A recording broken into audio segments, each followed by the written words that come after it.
Howdy, lieutenants and economists. The most volatile, evil, disgusting things on the planet, humans. If you have a video request, you can always go to assholeconsulting.com. Yeah, I am gonna charge you, kids. And that is the importance of not fucking up. You are such an asshole!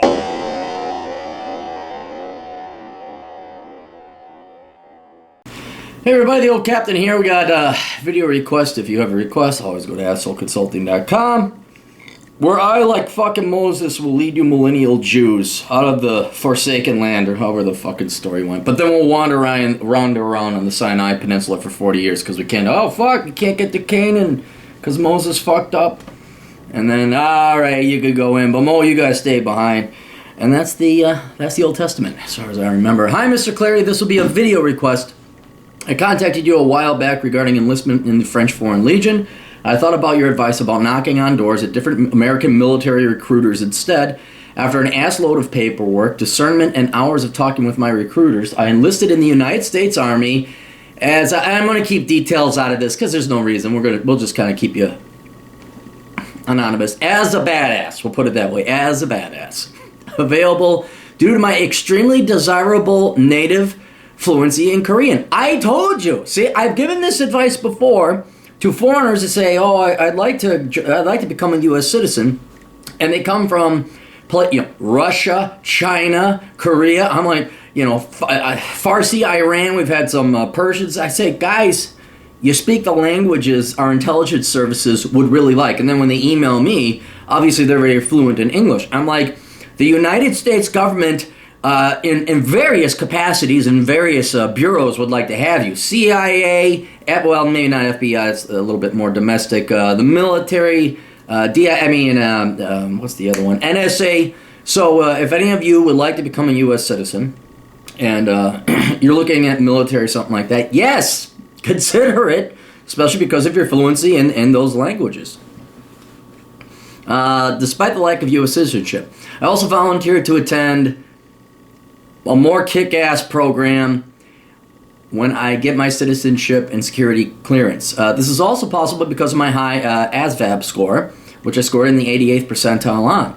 I didn't think that joining the U.S. military without a citizenship and even a green card was possible. See? You gotta listen to the old Uncle Cappy Cap over here. But I took my oath of enlistment, and now I'm just waiting to ship out. I have about 9 months until I ship out. Once the Army needs to run a background check on me. Government efficiency. The question is, what should I be doing in the meantime? I've thought about a few different options. I'm planning on going to college to get the advanced rank as a private first class E3 with 21 more credits. I'll be able to enter with a higher rank and more base pay.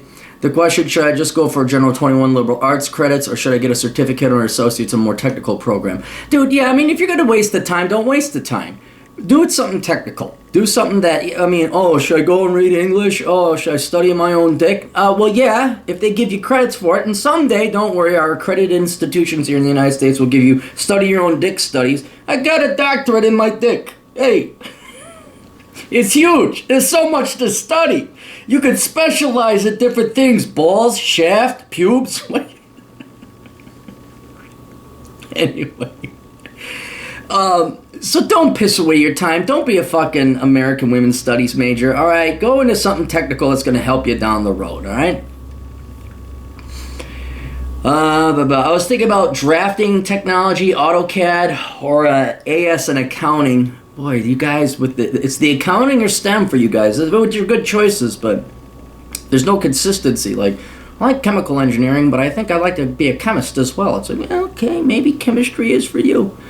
My plan is to have a skill that I can use even if I were to get discharged from the Army with my legs blown off or hernia, so I can get a job with minimal physical activity. I hope to save enough money to travel to Vegas. Well, dude, travel to Vegas is cheap because they pay you to come out there. Well, they don't pay you, but look at flights to Vegas because it's really cheap because the casinos are like, yeah, we'll subsidize your fucking flight. Come on over here. So that won't be too... Are you over in Korea? I forgot specifically. Then it's a little bit more expensive. That Pacific Ocean thing. On a trip to somewhere far with my friends about a month before shipping to basic, and also just bum around and do whatever I want to do. Please advise me on what to do with my time in this civilian purgatory. Thank you for your help and encouraging me to make my lifelong dream come true. I see, asshole consultant, fucking doing good all over the place. And I'll always be in debt for you being an older brother for hire that I've always needed, and won't mention your last name. P.S. I'm working out to get in shape in the Army every day, so no need to advise me on that. All right, look, dude, you're going to do both. Because here's the thing, you probably don't have the finances to fuck around the country for 9 months. What I would do is go out west. Vegas would be a great kind of headquarters. So would Grand Junction, Moab. If you want to do more the northern part, Salt Lake City, maybe Rapid City's too far east. But what I would do is just go out for a 2-week road trip with your buddies. Maybe if you can swing a month, go ahead and do it. But the limiting factor there is going to be your income and any buddies that would want to come with you if you're going to do a road trip. I would definitely do Vegas. Let's cut through the bullshit. Do Vegas. Go to Vegas. Headquarter out of there. Don't get yourself a hotel on the strip except for one night to experience that, okay? Because they dog fuck you with these resort fees. It'll say, oh, it's $35 for a hotel. Oh, but here's a $30 resort fee. Then there's the checkout process in the morning. Dude, fuck that bullshit. Find yourself like some Airbnb, some off the strip as a main headquarters. Park your ass there and then go on missions. Go to the Grand Canyon for a day or two, come back to Vegas. Go out to Zion National Park, come back to Vegas. Go out to Canyonlands. That's going to be a little bit more of a hike, southern Utah. Come back to Vegas.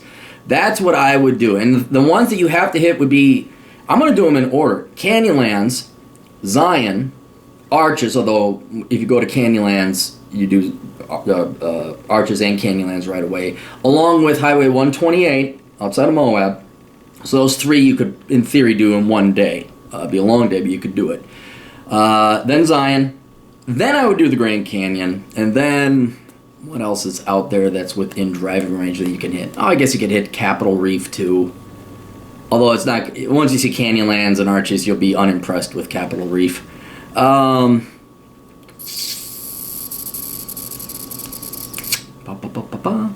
Yeah, I don't know. Go to Phoenix. Check out Phoenix. It's a nice town. I mean, it's Phoenix. It's nothing exciting. But, yeah, that's what I would do. I'd bum around that area. And then if you got the time, yeah, go up, check out the Rockies. Go into Salt Lake City. Check out the mountains out there.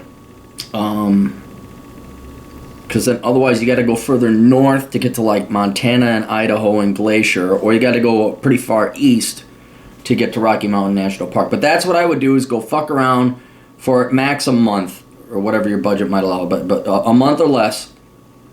See the West, see, oh wow, this is what we're fighting for, this is what real America looks like, not the faggoty shit they got going on over on the East Coast and California.